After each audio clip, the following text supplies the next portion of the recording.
الشيطان الرجيم. بسم الله الرحمن الرحيم.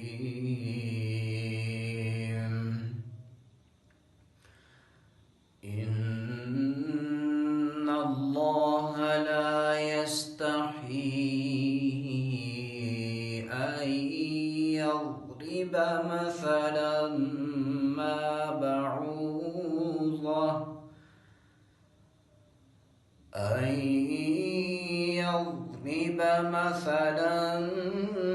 ما بعوضة فما فوقها فأما الذين آمنوا فيعلمون أنه الحق من ربهم،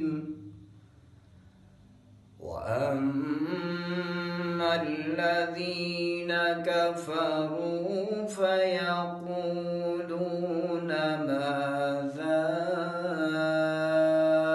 أراد الله بهذا مثلا يضل به